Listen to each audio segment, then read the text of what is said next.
Welcome in, episode 137. What's Right with Nick Wright?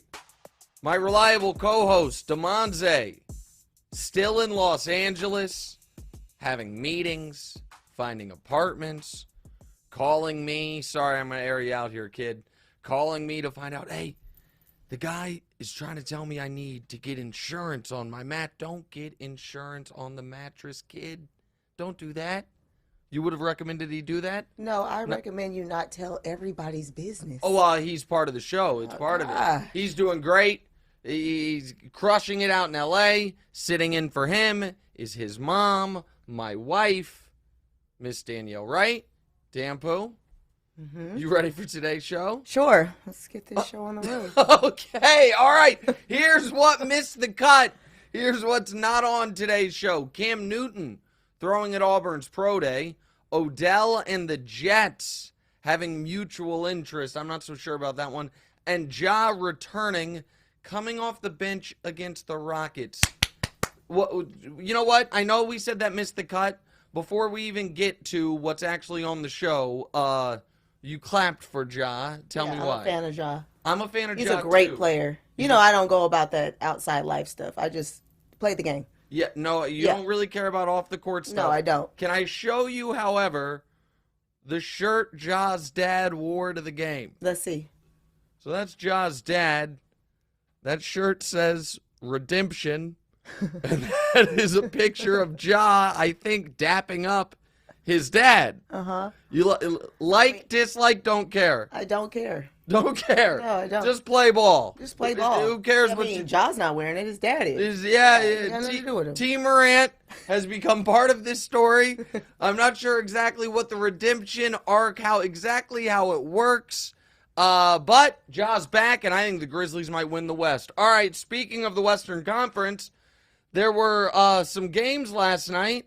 Dampu, why don't you get us started? The Lakers, once again. What, you think we shouldn't start with the Lakers? I mean, that's what's here. Okay, go ahead. The Lakers got a huge win over the Suns last night. Yeah, they did. While we're in Aruba, they'll play the Thunder and the Bills twice. Bulls. The Bulls, my bad. That's okay. The Bills, a football team. Yeah, my bad. That's all right. I'm Don't worry about it. When we get back, are they going to be closer to the 6th seed or the 11th seed? All right, so this is very interesting. So last night's win was massive for them. Yeah. Last night in the NBA went kind of good for the Lakers, kind of bad. So here's what went bad. The Timberwolves, who they're chasing, beat the Hawks by 1 at the end of... Now, shout out to Karl Anthony Towns. He's been out since October. He also has dealt with a ton of personal tragedy over the last few years, lost multiple family members due to COVID, got injured very early this year, missed last night. 3 seconds left, he gets fouled, down 1, hits both free throws. Shout out to him. The Hawks, though, then get the ball, get obviously fouled on their final shot. The refs don't call it. Timberwolves win by 1. So that's a team the Lakers are chasing. The Timberwolves win. What went well for the Lakers last night is the Blazers finally got a win. They beat the Jazz, so the Jazz drop a bit in the standings. And then the Warriors-Mavs game, which we're going to get into later, the Lakers are chasing both of those teams. Obviously, one of them had to lose, ended up being the Mavericks. So the Lakers sit here right now in the 10 spot, but it is so congested. The Suns are the 4 seed, and we count losses. This is an important thing. I say it on the TV show all the time. At this point in the year, all you need to do is look at the loss column. You can make up wins, because you all play 82 games. You can't make up losses. Once you have X amount of losses, you can't go backwards from that. So the Suns are the 4 seed. They have 34 losses. The Clippers are the 5 seed. They have 35 losses. Then you have the Warriors and the Thunder, both with 36 losses. And then the Timberwolves, Mavs, Lakers, Jazz, and Pelicans, all with 37 losses. So, the Lakers play the Thunder on Friday. That is a great spot for Los Angeles, and it is the newest, latest, most important game of the year. Why? Well, for a number of reasons. One is they're chasing them. The other one is, and they might really not even be chasing them after tonight because the Thunder play the Clippers tonight, but The Thunder beat the Lakers the night LeBron broke the record. The Lakers then beat the Thunder without LeBron or AD in a night Shea wasn't playing. Now they play Friday, their final game of the year. So it's a huge game in the standings. It also will determine the tiebreaker. So where if the Thunder and the Lakers finish with the same record, who gets the higher seed, it would be the winner of Friday night's game. It is a great time to play the Thunder because the Thunder played the Clippers in a war night before last. They then play the Clippers tonight, and the very next night, second night of a back-to-back, third game in 3 days, or in 4 days, pardon me, they play the Lakers. So the Lakers will have some rest, the Thunder won't. I think the Lakers will win that game. Thunder then drop, Lakers move up. You then get 2 games against the Chicago Bulls, and there was some weird... let me check, see if there's been an update this moment, but DeMar DeRozan got dinged last night, and DeMar DeRozan aggravates quad injury in lopsided Bulls loss. So DeMar DeRozan exiting with 7 minutes and 48 seconds left in the third quarter, and it was in a game that he had already been playing poorly, clearly wasn't right. So the Bulls might be without DeRozan, plus they're not very good, plus it's a chance to get revenge on Patrick Beverley. Here's my point. I think the Lakers, who haven't been 500 all year long and are sitting at 36 and 37, when we get back from our trip, the next time that I'm on the air for What's Right show, a week from today, I think the Lakers are going to be 39 and 37. I think they're going to win their next 3. If that happens, there's a real chance that when we get here on Thursday, they are the 6th seed. Gotcha. Last night's win was critical, and here's the other thing. The Suns are holding on for dear life to avoid the play-in themselves. The Clippers, who we're going to get to, are holding on for dear life to avoid the play-in. The Warriors all of a sudden have won back-to-back road games, but they play the Sixers on Friday, I should say. The next couple days in the NBA are going to go a long ways to determining what's what in the Western Conference. What are you laughing about? Nothing. Tell me. Nothing. I'm chilling. Okay. Okay, so tomorrow night, tonight, the Thunder play the Clippers. That's, again, from a Lakers perspective, that's one of those, one of the teams you're chasing gets a win, one gets a loss. That's really the only relevant game to the Lakers tonight. Then tomorrow, massive. As we mentioned, the Lakers play the Thunder. Also tomorrow, the Jazz host the Bucks. The Bucks should win that game and put the Jazz at 38 losses. And the Sixers go to Golden State. If the Sixers and Joel Embiid can win that game, and Joel aggravated a bit of an injury, Harden's, we got to see what their health is for that game, but they're fighting for seeding. If they can win that game, and then we have the Kings hosting the Suns, the Lakers could, by Saturday, be a half game out of the 6th seed. All right, what's next? Look like the Warriors are going to embarrass you again. You said they're dead. I don't know about that. Embarrass me again? Embarrass you. Okay. You said they're dead. Mm-hmm. Last night they beat your guy Luka in the Mavs. Mm-hmm. You scared yet? No, I'm not scared of the Warriors. You should be. Why do you think I should be? You just should be. Just because of Steph and Clay? Yeah. See, that is... They're dangerous. Okay. Here's my thing. And I really, because I know... Here's the thing. And I hope you don't take this the wrong way. But your analysis there is exactly what the people who get paid millions of dollars to watch all the games and talk about this on TV, that's exactly what they say. Oh, well then where's my millions? Well, no, but here's my point. It is such a facile point. Like, they're the Warriors. You've got to be afraid of them. It is what That's what you would say about LeBron. The Warriors don't have LeBron. It doesn't matter. They don't need LeBron. They're freaking the Warriors. Okay. Yeah. You're correct to a degree. Okay. That is what I would say about LeBron. However, the Warriors do not, in my estimation, this year, have the cohesion, have any type, the depth, any of the things they need to be a truly scary team. Now, last night, There was a lot of hijinks in the game, and that's actually what I want to talk about before I get to the Warriors side of it. Because the Mavs are filing a protest, because if you didn't watch last night's game, this is what happened late in the third quarter. The ball goes out of bounds, the Mavs didn't call timeout. The ref does initially signal Warriors ball. He then signals towards the Mavs. The Mavs think he's saying it's their ball. They call timeout. He was saying they called timeout, not that it was their ball. Go to commercial, come back. All the Mavs are lined up on the other end of the court like it's their ball. One of the refs is also down there. The Warriors are lined up by the basket they're trying to score on like it's their ball. The refs just hand the Warriors the ball. There's no one down there. They get a layup. They end up winning the game by 2 points. Mm-hmm. So the Mavs are furious about this. Mark Cuban's furious about this. They're going to file a protest. They're not going to win the protest. So why did this happen? Well, there was an odd thing going on in yesterday's game, and Luka's got to own this. So the NBA, if you get 16 technicals over the course of a season, you get suspended for a game. Draymond just got suspended for a game because he's on 16. Now then, for him, you get then suspended every other game. Luka is sitting on 15, and the Mavs obviously have to win every game. The refs last night were clearly afraid to give Draymond or Luka a tech when they clearly deserved them multiple times because they didn't want the suspension to happen. Draymond and Luka then took advantage of it. Luka went further, and whenever the refs missed a call, started doing this, the money sign, like the refs were paid off. I think he's going to get fined $50,000 for it. I love Luka. You can't do that. Mm-hmm. And it gives the refs incentive to stick it to you, right? Which I think they were doing. Mm-hmm. So the Mavs right now are in a spot where they have to hold on for dear life just to make the play-in.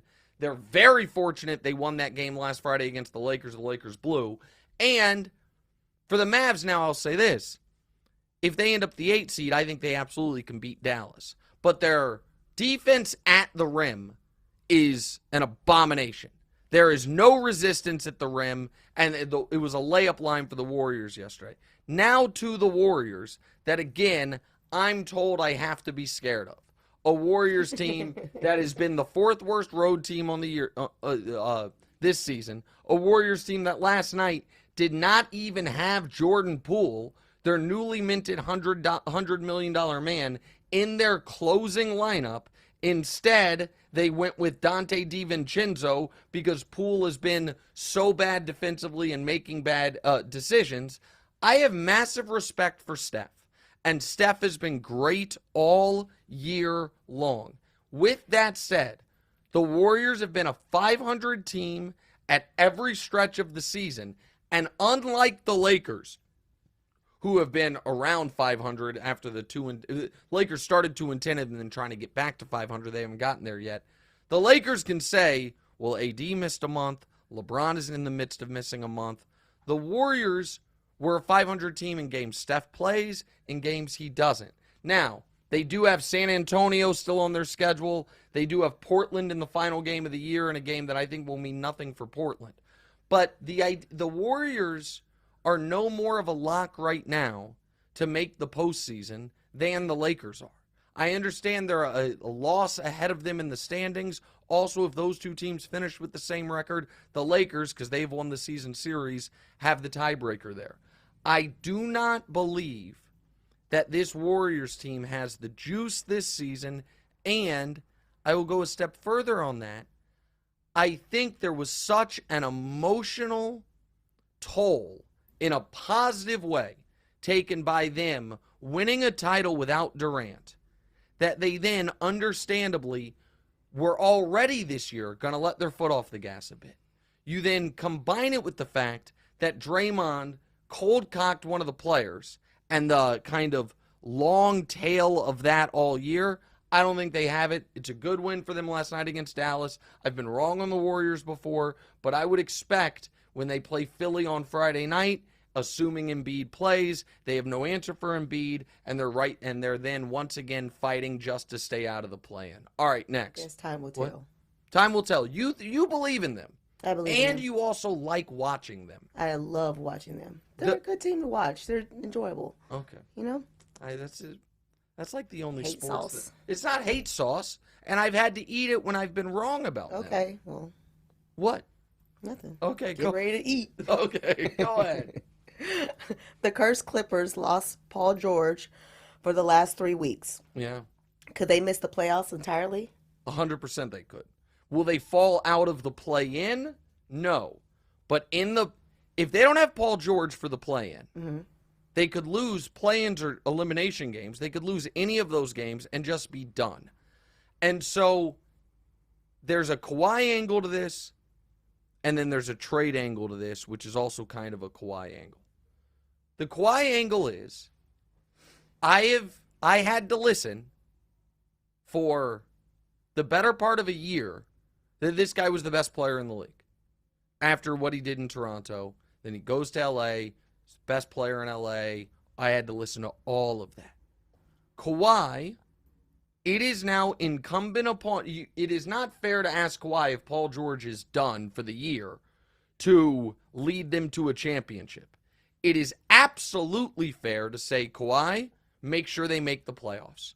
You are as load managed as any player in the league. You should be the freshest superstar in the league right now. You have a bit of a cushion in the standings at the moment due to what the team has done over the bulk of the season. You're the 5 seed right now. You're at 35 losses. You can't fall out of the playoffs altogether.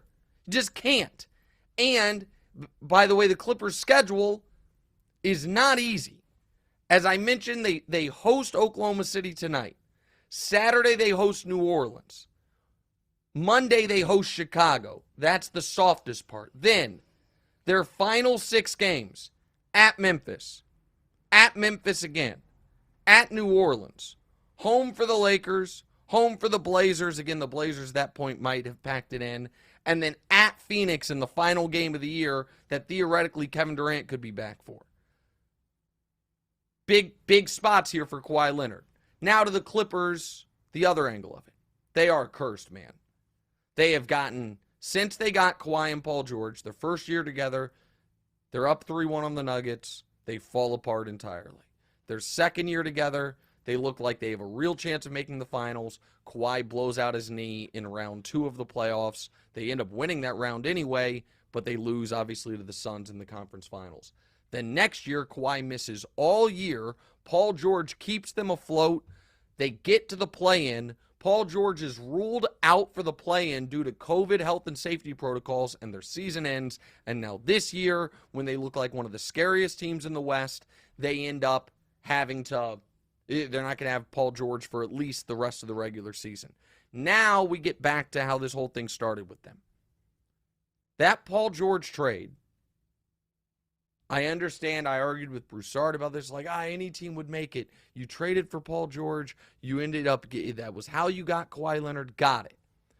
But again, not to reference LeBron for the 3rd time in the show, but I have had to listen for LeBron's entire career, and certainly his Lakers tenure, that it is on him that he forced the Lakers to trade for Russ. It didn't work, and LeBron did it. Well, let's revisit this fact. Kawhi Leonard, the Clippers had the opportunity to sign Kawhi Leonard and give up no one. He told them, in order to get me, you must trade for Paul George. So let's talk about what they gave up for Paul George, because it is quite the haul. Now that we know this has not worked out at all, they traded for Paul George, Shai Gilgeous-Alexander, who is an all-NBA level player right now, plays for the Thunder, averaging 32 points per game, and the Thunder have been as good as the Clippers all year based on his play. I don't want to say alone, but he's been the driving force. Danilo Gallinari, so be it, and 5 first-round picks. They traded them a 2021 first, a 2023 first, a 2022 first, a first and 24, a first and 26, and the rights to swap picks in 23 and 25. So 5 first-round picks, 2 swaps, and the best player in the trade. Why? So the Clippers, if Kawhi, when he went there, had said, no, I'm just going to come here. Keep Shea, keep all those picks, and wait and see how we can improve the team, but he wouldn't do that. And now they looked for the 4th year of this to have no championship hopes, and for their next 4 seasons, they either have to give up their first-round pick or swap with the Thunder, Thunder might swap with them this year because the Thunder might end up with a better record than them this year. It's a disaster of a trade. All right, last thing, Danielle. You said the Kings had the best offense in NBA history. Yep. 5 of the top 9 all-time are this year. Yep. What is happening? Okay, so if you do points per 100 possessions, the Kings literally do have. I don't understand that. You have to explain it to me. So there's 2 ways to measure offense, right? How many points do you score in a game, or points per possession? The reason it's better to do points per possession is how many points you score in a game can be influenced greatly by how fast you play. If you run up and down the court, you get more possessions. You know what I mean? And so the best way to normalize it against all of history is points per possession. You do points per 100 possessions because that's usually about how many there is in a game. The Kings have the best offense in NBA history by that metric. The 3rd best offense in NBA history is the Nuggets this year. The 4th best offense in NBA history is the Celtics this year. The 6th best offense in NBA history is the Sixers this year. So 4 of the top 6 are this year. So what's happening?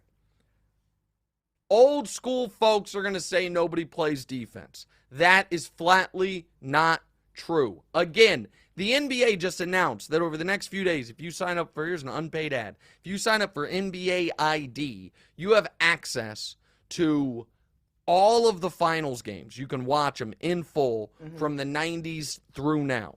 Go watch some of those mid-90s finals games, and you tell me, was it great defense or was it compacted offense and bad shot making? I promise you it's the latter, not the former. It's not about guys not playing defense. It's about clearly and unquestionably 2 things, or 3 things. One is the prevalence of the three-point shot is the biggest reason for this of anything. The 3s are worth 50% more than 2s. Teams shoot more 3s now than ever before. It is as simple as that. That's the biggest reason. The second reason is the overall talent level in the league has never been higher due to the ubiquitousness of the foreign players. And how we talk about, and we're going to talk about this later, the best players in the sport, 4 of the top 6 are not American born. You have more talent to draw from than ever before. And the last thing is this. The league probably needs to expand. In the 90s, you had 6 teams added from the late 80s to the early 90s. They added the Heat, the Magic, the Timberwolves, the Raptors, the Grizzlies, and one other team I'm forgetting. They added 6 teams to the league in a short period of time. They didn't have enough talent, so all of a sudden, instead of teams having 3 superstars per team, it was 2, sometimes even 1. Now, the league has not expanded since then in the 90s. There's enough talent for 32 or 34 teams, and because of that, scoring is way up, and really it's because teams are smarter. They're taking smarter shots. Instead of taking mid-range jump shots, they're taking three-pointers. So do I think the Kings are actually the best offense ever? No. I think they are the best offense this year, and much like damn climate change, the hottest year right now is going to be the hottest year ever because it's just getting hotter and hotter. The scoring is going to continue to go up until we reach something of an equilibrium when it comes to the diminishing returns on 3s and when it comes to teams kind of defensively figuring out a counter to the modern offense, because the modern offense is way ahead. Oh. What? Oh, you're just what? talking too much. What do you mean I'm talking too much? It's just, you lost me once again. All right. That might have been a little convoluted. But the point I'm making is teams are taking shots that are worth more of those shots than they ever have before. Teams are smarter than they ever have been before as far as taking the most efficient shots. And we have the most talent-rich pool of players to draw from. All of that has led to an increase in offense. Right. When somebody says, I can't understand, explain that to me, you can't give them too much because they just told you they don't understand. So that means you got to give them a little bit. You know what I'm saying? So was that the point? Was that little explanation better? Right? That was better? Uh-huh. All right, appreciate that. Thank you, Dan Pooh. That's why you're here. What'd you say? Nothing. What? Shiner on your forehead. Oh, now it's just full on roasting me. What do you? So I have a pimple on my forehead that Danielle has been mocking thing me. is rocking. Danielle's been mocking me for all day. Said, "Oh, you don't have TV makeup to save you for the podcast." No, listen, things happen. Is it time to take a break? Yes. Okay, take a quick break. Come back. What's right?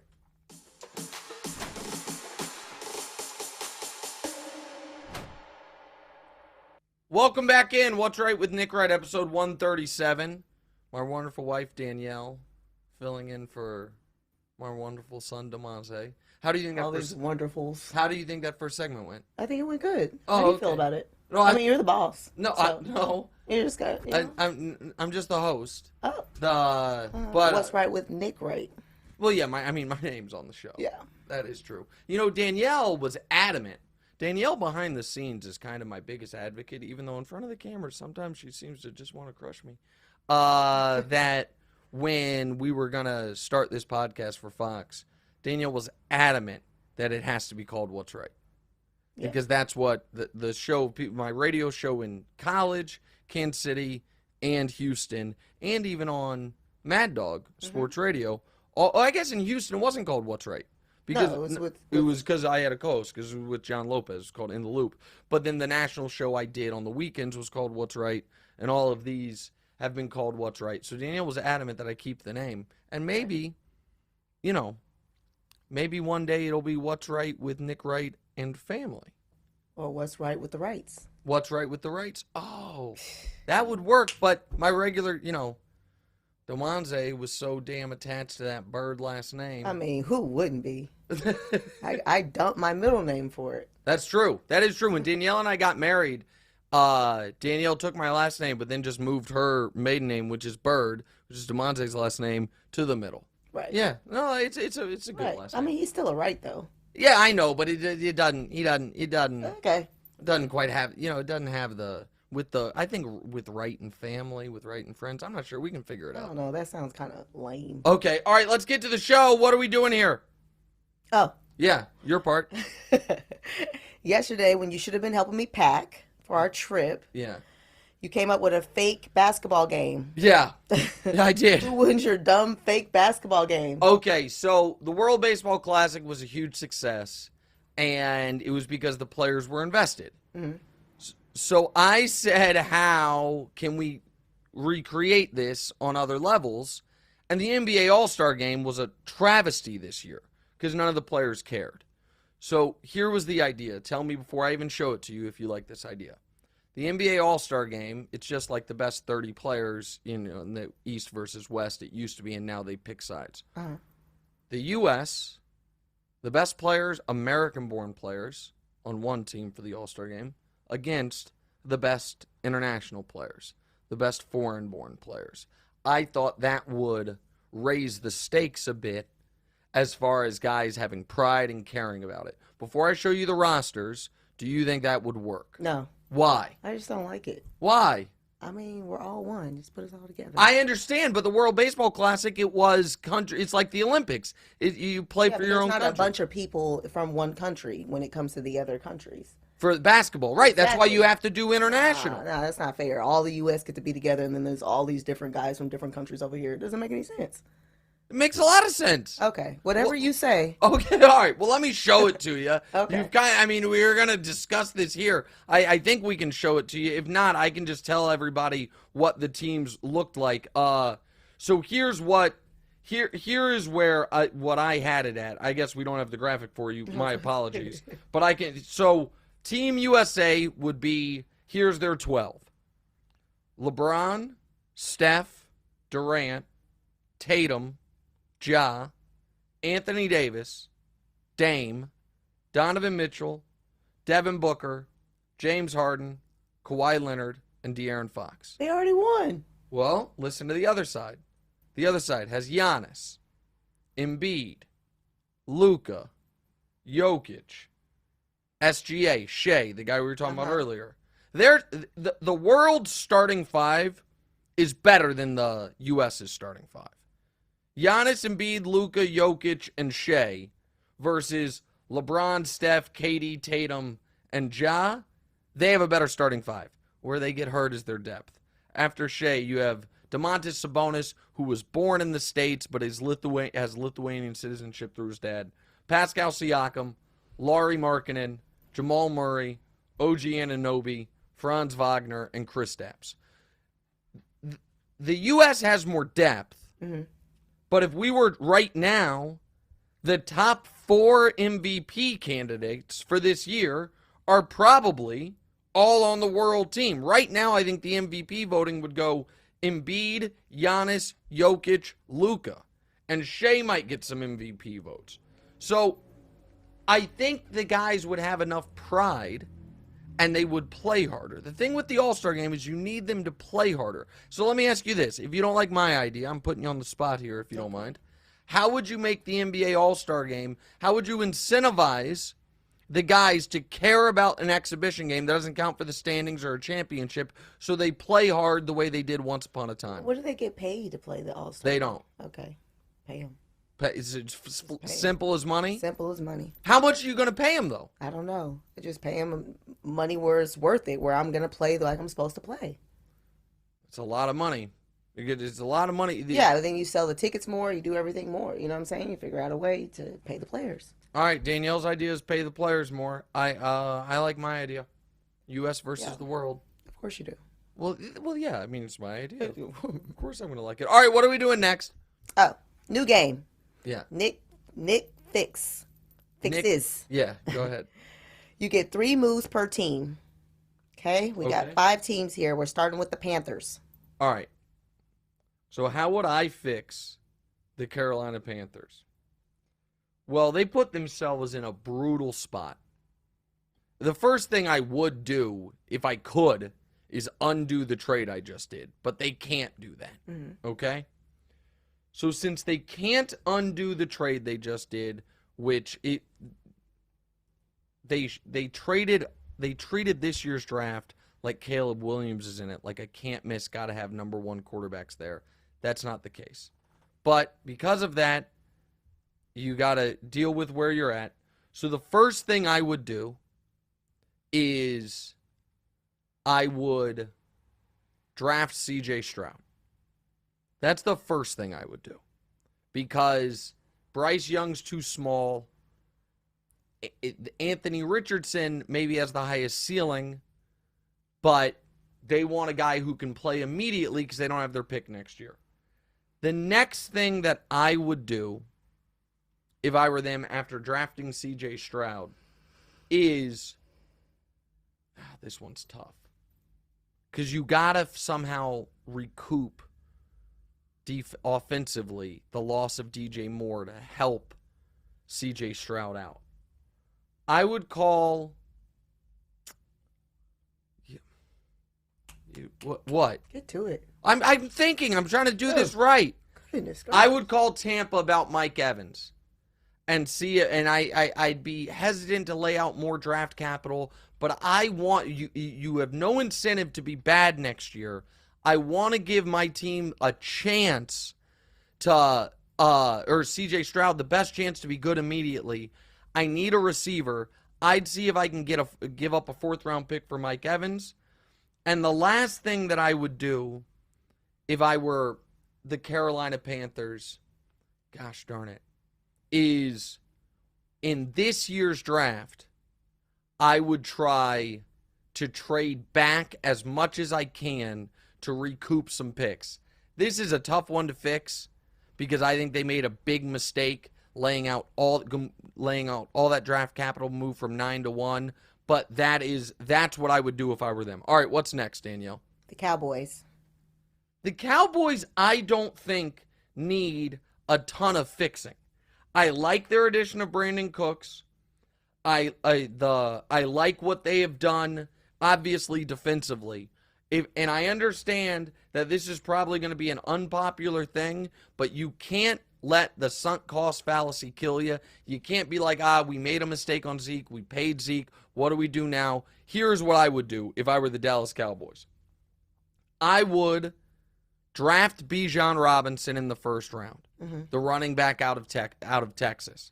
I would ask Dak to go back to what he does best, which is be an as Broussard says a lot, and he's right, be an overqualified game manager. So I'd scale back the offense, I'd draft Bijan Robinson, and on the defensive side of the ball, I would tell Micah Parsons that he is, so step one is draft Bijan Robinson, step two is get Dak Prescott back to game manager Dak Prescott, and step three is, I understand Micah Parsons can do a little bit of everything, and that's what makes him so great.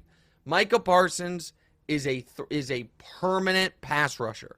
Doesn't mean we're taking him off the field in non-pass rushing situations, but this whole have Micah sometimes drop into coverage. Micah Parsons has the ability to be the most dominant edge rusher in football. Let him be that, and let him try to tee off on quarterbacks. That's what I would do if I were the Dallas Cowboys. The real thing I would have done is fire Mike McCarthy, but they're not going to do that before the year. They had their opportunity, and so they move on from Kellen Moore. Next. The Commanders. Well, this one's simple. I would sign Lamar Jackson to an offer sheet immediately.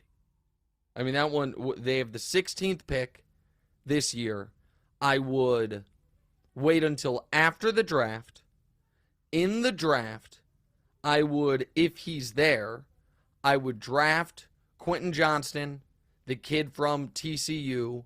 If he's not there, Jackson Smith and Jigba would be my draft pick. As I draft a top flight wide receiver, that's, I guess, step one, but we can leave it at step two. I would sign Lamar Jackson, giving up my 2 future first-round picks, and I would use the rest of the draft that I can on, I would try to find, it's not going to be in a great position to do this, but I would try to find a legitimate tackle, and I would believe that Chase Young's going to bounce back, and I would try to go win the NFC East with arguably the best quarterback in the NFC in Lamar.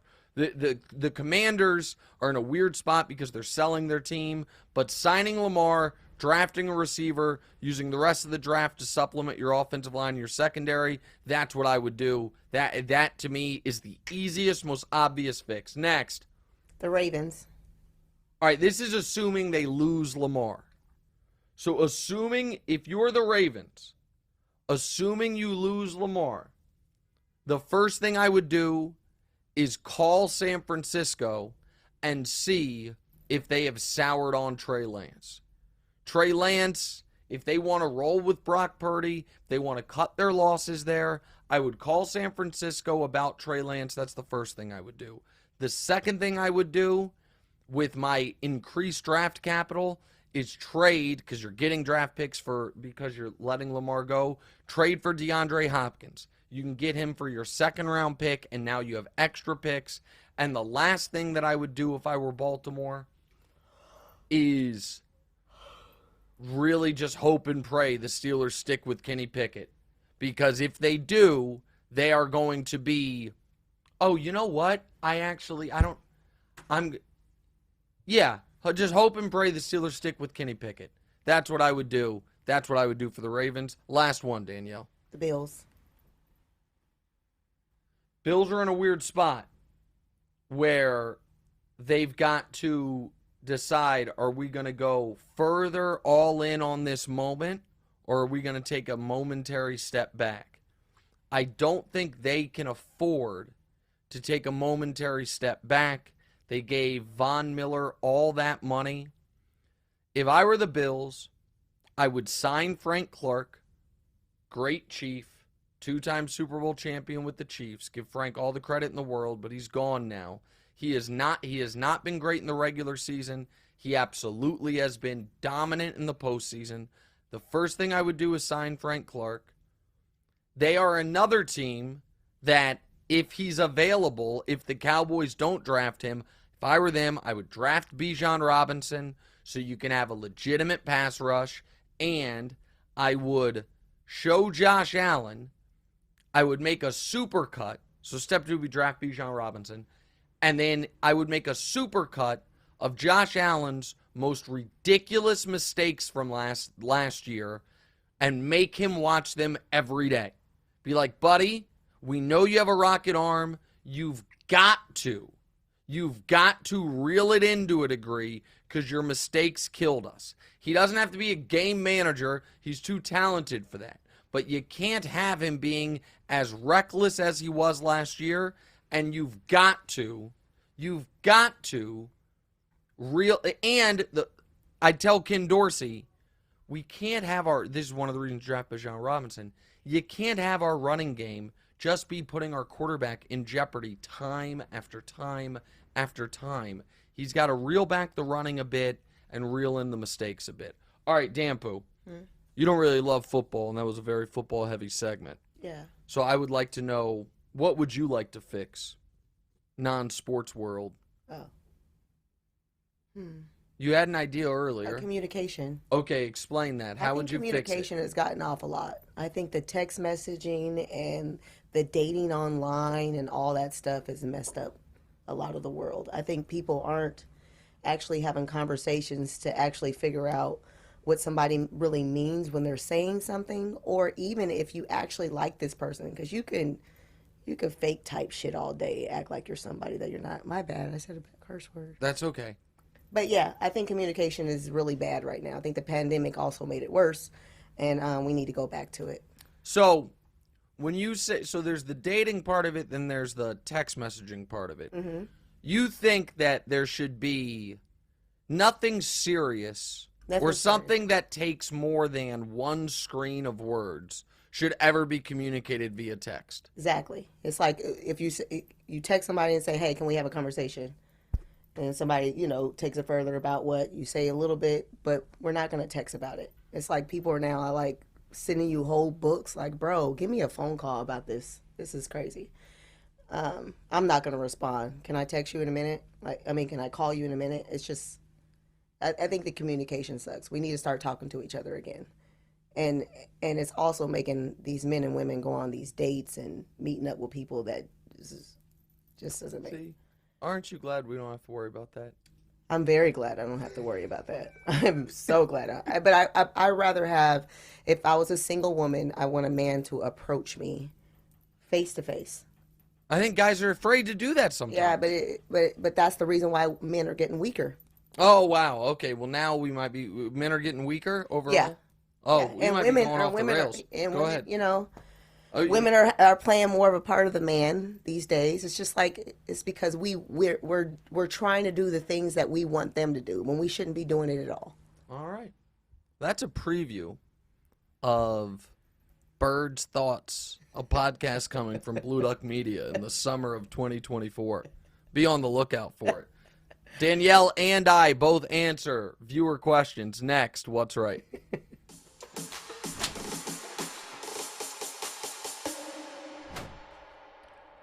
All right, episode 137, What's Right with Nick Wright. Reminder, we are not on Tuesday. TV show is off Monday and Tuesday due to, I think, the Euros, the soccer tournament, which is a great tournament. Second best tournament in the world behind the World Cup. I actually like it more than Champions League even. Pardon me, I got my little...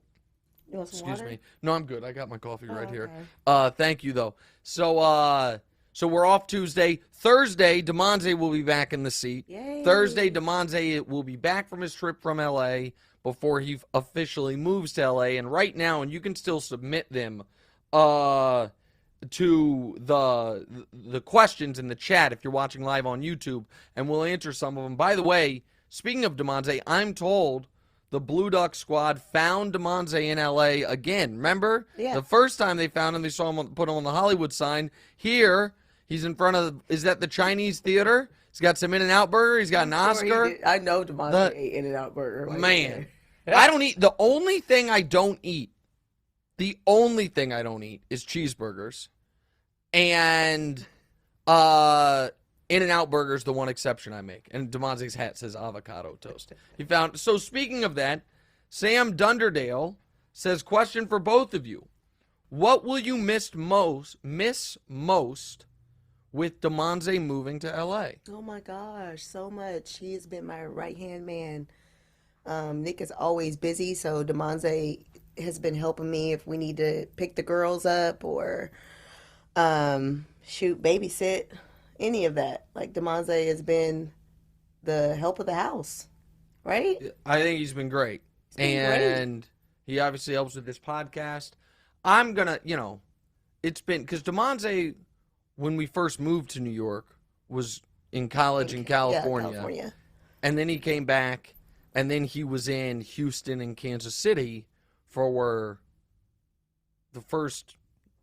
2 years during the pandemic, essentially. Mm-hmm. And then came back a little over a year ago, right when you were opening the store. Right. It's been nice to have another guy in the house. Right. And so, and I really have enjoyed watching football with him because he and I, that when he was growing up, he didn't care about the NFL at all. No. And so he and I never got to do that when he was little, but this year it's been nice. Yeah, so I'm going to miss him, but he's doing great. I'm happy for him. Noah Rodriguez asked Danielle, what is it like being married to someone who loves gambling? And what are some rules you guys have established in terms of how much gambling is too much? Well, at the beginning of our relationship, Nick gambled so much that I would have to go to sleep in the car. Okay. I mean, that's a fact.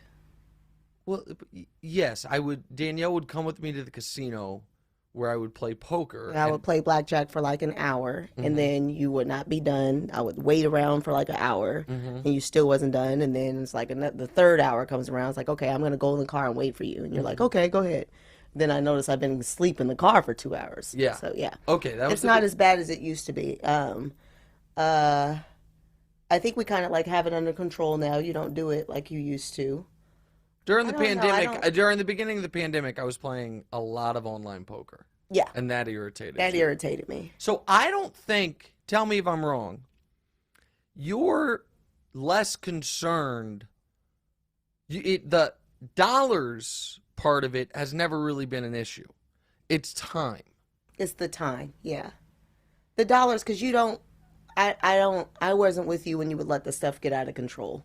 I think because like you're kind of smart enough. I have a family. I can't lose all of our money. Yeah. And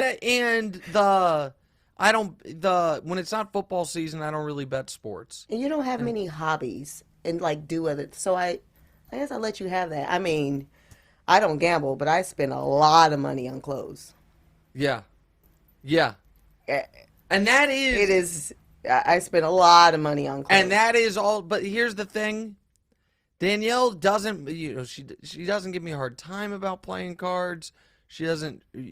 like she said, it's one of my passion things. She supported me when I went out to Vegas and gambled for a lot of money in those televised poker things. But she does keep it right in her back pocket. Oh, yeah. Whenever there is any instance of any... It is a card that is played, no pun intended.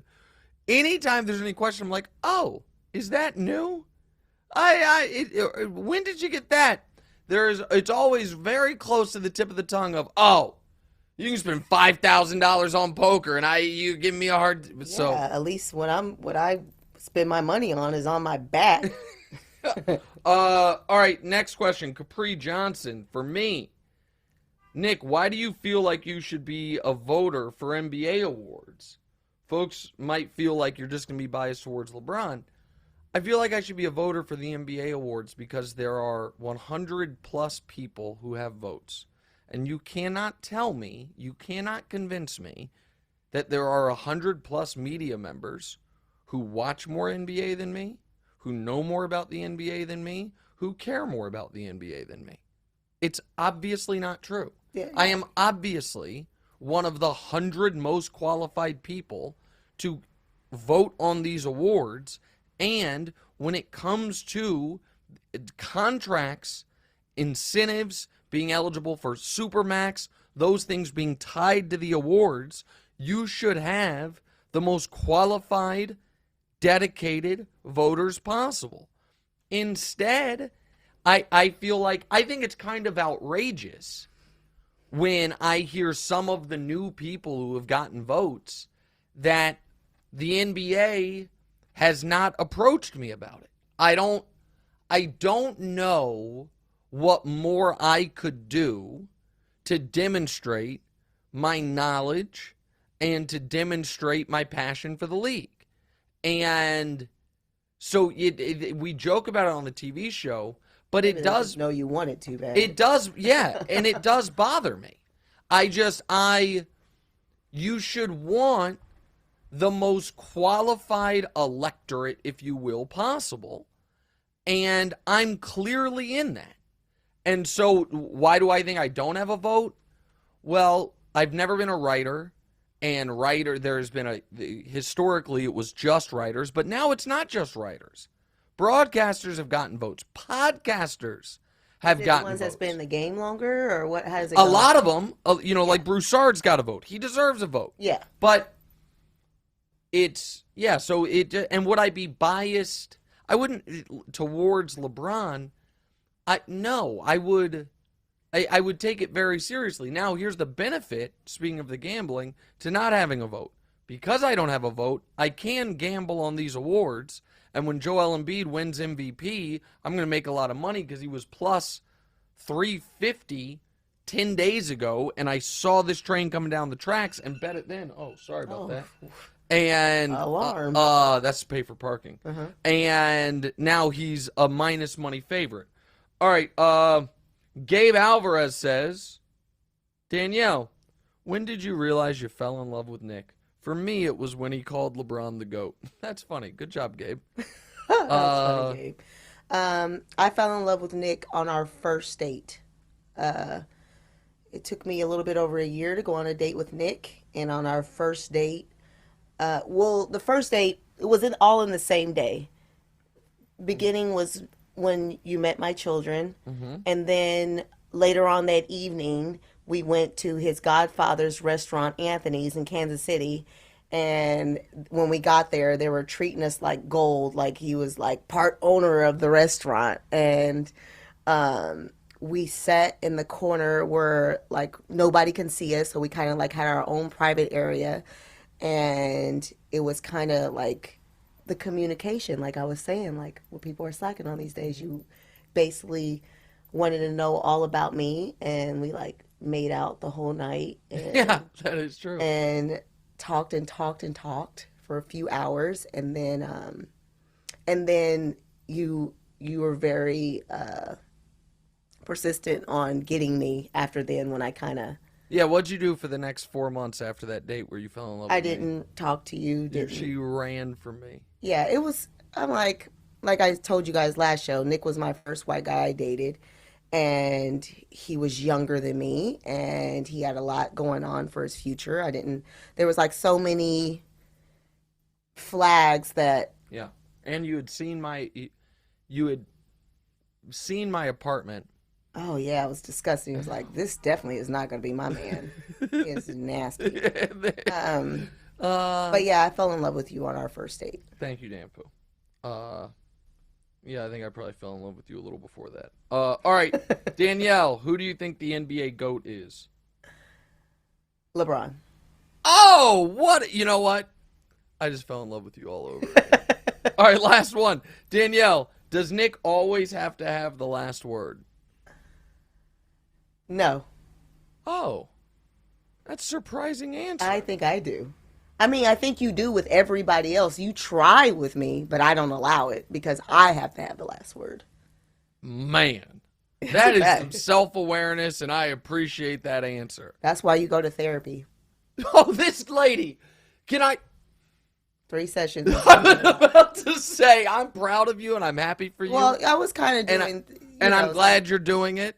But this lady has been to 3 therapy sessions, and now, well, that's why everyone should be in therapy. Well, everybody should go. That's probably the other things I would fix. People should go to therapy. It's very important. I agree. It opens your eyes about yourself, and people need to do that because people are stuck in their own I know everything, I'm right zone, and need to get Stuff together. Stuff together. Great show. Great job. Dampu will be back at some date in the future. We are off Tuesday, back on Thursday, a week from today. What's right? Hey, it's Nick Wright. Thank you so much for watching. Please do us a favor. Click subscribe. It helps my ego, and Demonze's got a financial bonus writing on a number of YouTube subscribers, so help him out. And also, click the bell. I don't know what the bell does, but they tell me to tell you to click the bell. And your audio listeners, people that have commutes, drives, whatever it is, subscribe to the podcast as well, wherever you get the podcast. Same show, just in your ears instead of through your eyes. All that, check it out. Appreciate y'all.